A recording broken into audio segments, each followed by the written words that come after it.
एक हरे भरे जंगल में एक छोटी सी चिड़िया रहती थी। उसका नाम चंदिका था। चंदिका बहुत ही तेज और सुंदर थी, लेकिन उसमें एक बड़ी बुरी आदत थी। वह बहुत लालची थी। उसे हमेशा दूसरों की चीजों पर नजर रखने की आदत थी, और जितना भी मिल जाए उसे कम ही लगता था। एक दिन चंदिका जंगल में उड़ रही थी कि उसे एक पेड़ पर मीठे मीठे जामुन लगे दिखे। वह तेजी से वहां पहुंची और पेट भरकर जामुन खाने लगी। तभी वहां कोयल आई और बोली, चंदिका बहन, क्या मुझे भी कुछ जामुन मिल सकते हैं? चंदिका ने मुंह बनाते हुए कहा, ये जामुन मैंने पहले देखे थे, इसलिए ये मेरे हैं। तुम्हें खाने हैं तो कोई और पेड़ देख लो। कोयल को बहुत दुख हुआ, लेकिन वह बिना कुछ कहे उड़ गई। चंदिका को यह देखकर खुशी हुई कि उसने सारे जामुन खुद के लिए रख लिए। लेकिन जब उसने ज्यादा खा लिया तो उसका पेट दर्द करने लगा। वह पेड़ से गिरने ही वाली थी कि किसी तरह अपने पंख फड़फड़ाकर बच गई। लेकिन इस घटना से भी उसकी लालच कम नहीं हुई। कुछ दिन बाद चंदिका को जंगल में एक चमकीला मोती पड़ा मिला। उसने सोचा, अगर मैं इस मोती को जमा कर लूं तो यह मेरे लिए बहुत कीमती होगा। उसने मोती को अपनी चोंच में दबाया और उसे अपने घोंसले में ले गई। थोड़ी देर बाद जंगल के राजा शेर की दहाड़ सुनाई दी। वह जंगल के सभी पक्षियों और जानवरों को बुला रहा था। चंदिका भी वहां पहुंची। शेर ने कहा, राजमहल से रानी का एक कीमती मोती खो गया है। जिसे भी वह मोती मिले उसे लौटाना होगा। चंदिका सोचने लगी, अगर मैं यह मोती वापस कर दूंगी तो मेरे पास कुछ नहीं बचेगा। मुझे इसे छिपा लेना चाहिए। चंदिका ने मोती को अपने घोंसले में अच्छी तरह छिपा दिया और ऐसे दिखाने लगी जैसे उसे कुछ पता ही नहीं। लेकिन जंगल के जानवरों को चंदिका की आदतें मालूम थीं। लोमड़ी, जो बहुत चालाक थी, उसने सोचा, चंदिका हमेशा चीजों को छिपाने में माहिर है। कहीं यह मोती इसके पास तो नहीं? लोमड़ी ने एक चाल चली। वह चंदिका के पास गई और बोली, बहन चंदिका, मैंने सुना है कि राजा ने जिस किसी को भी मोती लौटाने में मदद की, उसे इनाम में ढेर सारे मीठे फल और एक सुंदर घर देने का वादा किया है। चंदिका का दिल तेजी से धड़कने लगा।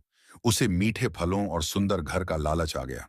उसने सोचा, अगर मैं मोती वापस कर दूं तो मुझे बहुत इनाम मिलेगा। लेकिन फिर उसके मन में दूसरा ख्याल आया, अगर मैं मोती छिपाए रखूं तो ये हमेशा मेरा रहेगा और मैं इसे जब चाहूं देख सकती हूं। अब चंदिका सोच में पड़ गई। वह क्या करे? चंदिका ने तय किया कि वह मोती को कुछ और दिनों तक छिपा कर रखेगी। लेकिन तभी जंगल में हाथी दादा आए। उन्होंने गरजती हुई आवाज में कहा, जो भी रानी का मोती चुराएगा उसे सजा दी जाएगी। यह सुनकर चंदिका घबरा गई। उसे डर लगने लगा कि कहीं कोई उसे पकड़ न ले। उसने सोचा, अगर किसी को पता चल गया कि मोती मेरे पास है तो मैं मुश्किल में पड़ जाऊंगी। अब चंदिका के पास दो ही रास्ते थे, या तो वह मोती लौटा दे और इनाम पाए, या फिर उसे छिपाए रखे और हमेशा डर में जिए। चंदिका पूरी रात सो नहीं पाई। वह बार बार मोती को देखती और फिर सोचती कि कहीं कोई उसे पकड़ न ले। सुबह होते ही उसने मोती को और अच्छे से घोंसले के नीचे छिपा दिया। लेकिन उसकी किस्मत खराब थी। एक कौवा उसकी सारी हरकतें देख रहा था। कौवा समझ गया कि मोती चंदिका के पास है। वह तुरंत शेर के पास गया और बोला, महाराज, मुझे लगता है कि मोती चंदिका चिड़िया के पास है। शेर ने तुरंत जंगल के कुछ जानवरों को भेजा ताकि वे चंदिका से पूछताछ करें। जैसे ही हाथी, लोमड़ी और तोता चंदिका के पास पहुंचे, वह डर गई। तोते ने कहा, चंदिका बहन, सच सच बताओ, क्या मोती तुम्हारे पास है? चंदिका झूठ बोलने वाली थी, लेकिन तभी उसने देखा कि जंगल के बाकी जानवर भी उसे घूर रहे थे। उसने धीरे से कहा, न नहीं, मेरे पास कोई मोती नहीं है। लेकिन तभी तेज हवा चली और उसका घोंसला हिल गया। घोंसले के नीचे छिपा मोती बाहर गिर पड़ा और सबकी नजर उस पर पड़ गई। जैसे ही मोती जमीन पर गिरा, सब जानवर हैरान रह गए। हाथी गुस्से से बोला, चंदिका, तुमने हम सबसे झूठ बोला। ये बहुत बुरी बात है। शेर को भी बहुत गुस्सा आया, लेकिन उसने सोचा कि पहले चंदिका से सच जानना जरूरी है। उसने गहरी आवाज में कहा, सच बताओ, तुमने मोती क्यों छिपाया? चंदिका डर के मारे कांपने लगी। उसने धीरे धीरे कहा, मुझे लगा कि यह मोती बहुत कीमती है, इसलिए मैं इसे अपने पास रखना चाहती थी। शेर ने कहा, लालच बहुत बुरी चीज है चंदिका। अगर तुमने पहले ही सच बता दिया होता तो तुम्हें इनाम मिलता, लेकिन अब तुम्हें इसकी सजा मिलेगी। अब चंदिका बहुत डर गई। वह सोचने लगी कि अब उसका क्या होगा। शेर ने सभी जानवरों की तरफ देखा और कहा, क्या कहते हो? चंदिका को क्या सजा दी जाए? हाथी ने कहा, इसे जंगल से निकाल दिया जाए। लोमड़ी बोली, इसे कुछ दिनों तक भूखा रखा जाए। तोता बोला, नहीं, इसे एक और मौका दिया जाए, लेकिन इसके लिए इसे सबकी सेवा करनी होगी। शेर ने थोड़ी देर सोचा और फिर कहा, ठीक है, चंदिका को उसकी गलती सुधारने का मौका दिया जाएगा। इसे जंगल के हर जानवर की मदद करनी होगी, ताकि इसे समझ आए कि स्वार्थी बनना ठीक नहीं है।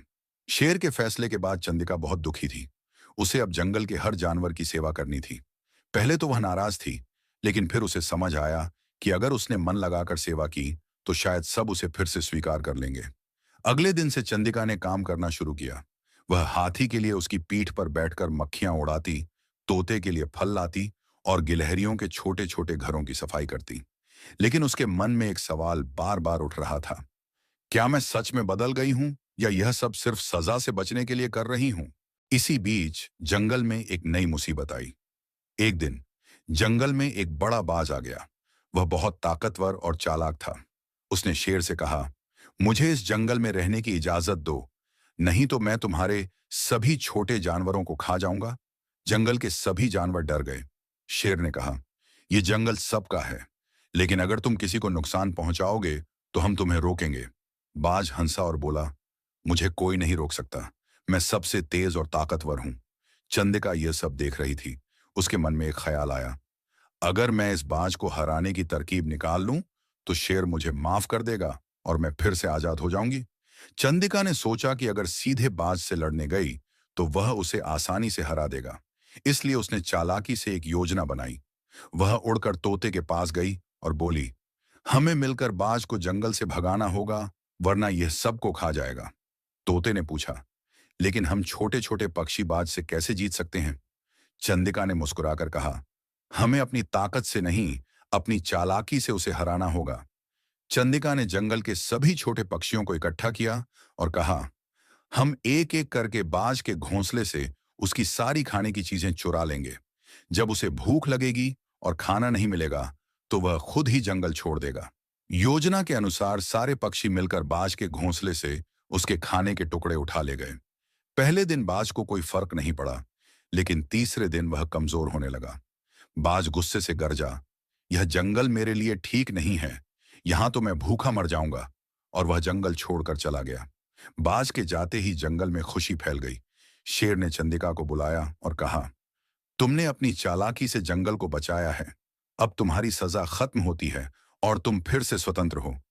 चंदिका बहुत खुश हुई।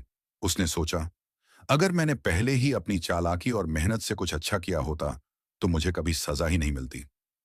उस दिन के बाद चंदिका लालच छोड़कर सबकी मदद करने लगी। अब वह सिर्फ अपने लिए नहीं, बल्कि पूरे जंगल के लिए सोचती थी। अब चंदिका पूरी तरह बदल चुकी थी। वह पहले की तरह लालची नहीं रही।